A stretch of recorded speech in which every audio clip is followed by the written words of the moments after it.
envelhecer. Fala um pouco sobre o que significa para o paciente. Assim, sentimentos, o que precisa ser feito. Como chega esse paciente para você? Assustado. Assustado, assim.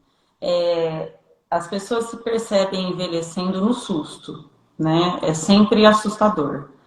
De repente, eu acordei e eu tô envelhecendo. Um dia essa ficha cai, é como se fosse uma surpresa, engraçado isso, né? É uma coisa tão premeditada que todos nós vamos passar por aquilo, desde que não aconteça nenhuma tragédia e que a gente acabe não morrendo jovem, né? Mas ninguém pensa sobre isso. E aí, de repente, um dia a gente olha no espelho, um dia a gente adoece, um dia a gente se vê deprimido, um dia a gente perde um filho, um dia a gente se interna, um dia a gente recebe um diagnóstico, e aí você olha não só para o espelho, que é o que a gente costuma olhar durante a vida, né? Como se envelhecer fosse físico. Sim.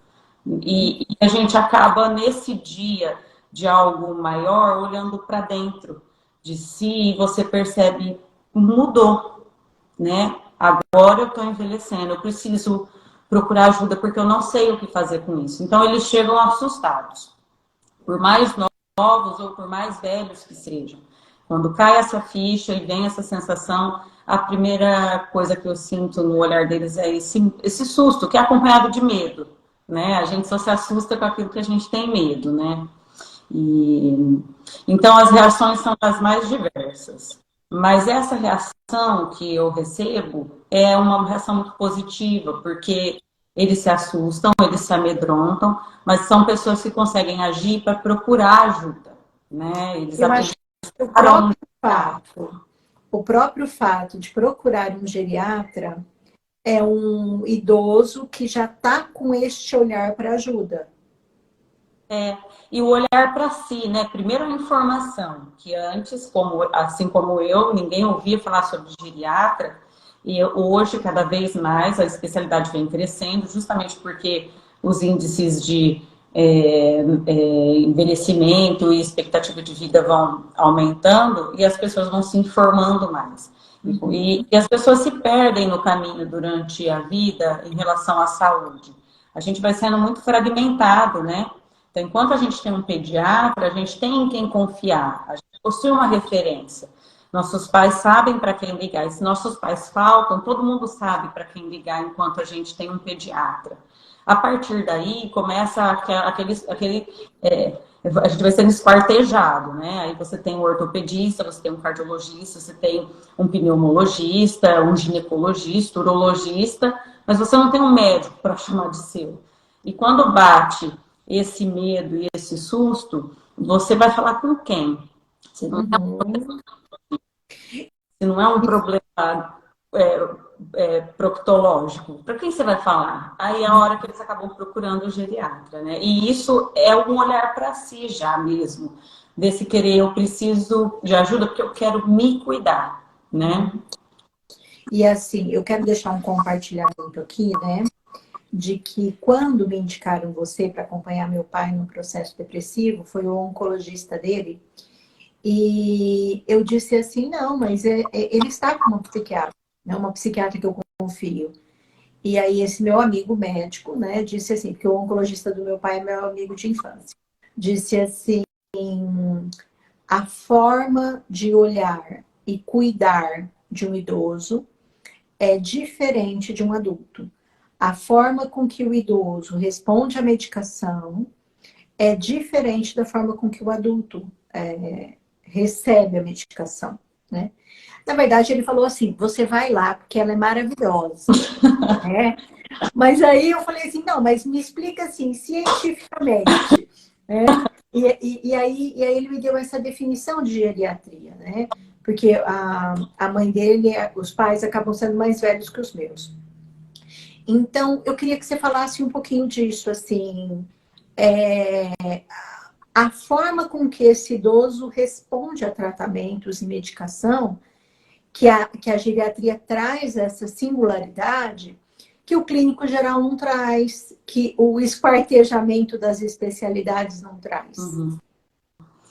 Em primeiro lugar, eu acho assim, que é o respeito que o geriatra, né, uma vez tendo estudado essa parte do idoso, ele consegue ter com esse paciente, porque essa situação, como a que trouxe você, né, no consultório, dos idosos serem trazidos por filhos, quase arrastados, né, contra a vontade para o consultório. Hoje você vai para o geriatra, mas por quê? Eu não marquei nada, eu não preciso. Não, mas você vai porque eu marquei, porque você precisa. Existe muito esse público, né? Então, tem uma metade que vem positivamente buscando ajuda, mas tem essa outra metade que é carregada pelos filhos no consultório e vem a contragosto. E eu acho que quando eles percebem que o geriatra possui esse respeito à autonomia deles e o cultivo dessa autonomia, da opinião deles, né? Do que eles esperam daquilo, do que eles concordam daquilo ou não, eles passam a confiar mais e dar abertura e finalmente lá na frente aceitar que pode ser bom para mim acompanhar com um especialista da minha idade, né? A diferença entre o geriatra e o clínico geral são muitas. Quando a gente sai de uma residência de clínica médica e começa uma residência de geriatria, a gente tem essas dúvidas também. Porque você chega achando que você vai ter uma pneumonia, passar um antibiótico, tem um problema cardíaco, vou passar isso, tem aquilo, vou passar aquilo. E aí que dentro da geriatria, os protocolos não existem, não cientificamente. Cientificamente eles existem, mas na prática, que todos eles chegam à conclusão é de que tem que ser tudo muito individualizado. Não adianta ter um protocolo de medicamentos quando um paciente sofre um infarto, se você não individualizar, porque ele vai ter intolerância às medicações, às doses que elas devem ser alcançadas, aos horários que elas devem ser dadas, as combinações, né, entre os múltiplos remédios que eles usam. Essa polifarmácia é perigosa, muitas vezes é do paciente, mas outras do próprio conjunto de especialistas que vão se acumulando. Então, você conseguir ter alguém que faça uma organização dessa farmácia e saiba os grandes problemas que medicamentos simples podem trazer para o idoso, ajuda muito você a não atrapalhar, né? Então, é aquela coisa não só da beneficência, mas também da não maleficência a esse paciente, à saúde dele. Quando a gente chega na geriatria, a gente quer passar inalação nas doses que a gente está acostumado quando clínico geral. E você vai ver um monte de paciente entrar em marca-passo de urgência por conta disso. Nada raro. Ou ter que ir para um choque cardíaco de urgência por conta disso. Uma coisa simples, uma inalação. Isso é fato, né? Às vezes os pacientes idosos chegam para internar e o clínico pergunta: o que você usa em casa de remédio? Eu uso isso, isso e aquilo. Coitados, acreditam que está usando assim. E o geriatra já sabe, não, ele não está usando assim, né? Então o geriatra já é mais comedido. Ele vai pôr quase que metade daquelas doses que ele está falando na prescrição na hora que ele entrar no hospital para tomar certinho. Porque senão ele vai fazer efeitos colaterais. E, enfim, são muitas nuances, mas eu acho que o geral é isso, é de você dar abertura, conversar com esse idoso, respeitar a opinião dele, fazer uma pactuação até onde ele vai deixar eu ir, até onde eu preciso chegar, né? E tendo esses cuidados científicos. Existem muitos critérios, principalmente medicamentosos, que podem ser usados ou não. Igual existe remédios para criança, não pode ser usado até 6 meses de vida. Remédios que não podem ser usados até 2 anos de idade, e assim por diante. Na geriatria também existe isso, né? Existem remédios que não podem ser usados após os 60, remédios que não podem ser usados após os 80, remédios que não podem ser usados após os 100 anos. E prescrição de solicitação de exames entra nisso também, né? Então você sempre vai pedir mamografia? Até quando?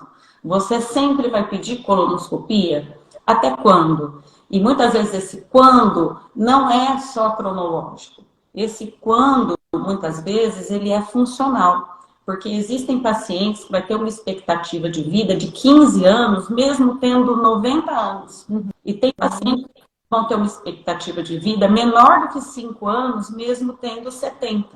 Então, para essa expectativa de vida e para essa funcionalidade que você tem que olhar para decidir quais exames pedir, quais rastreios fazer, para você ter ideia de quais investimentos medicamentosos, financeiros e sociais, né, são importantes naquele momento, para que sejam proporcionais ao benefício que esse paciente vai conseguir perante aquela sua opção e sugestão de tratamento.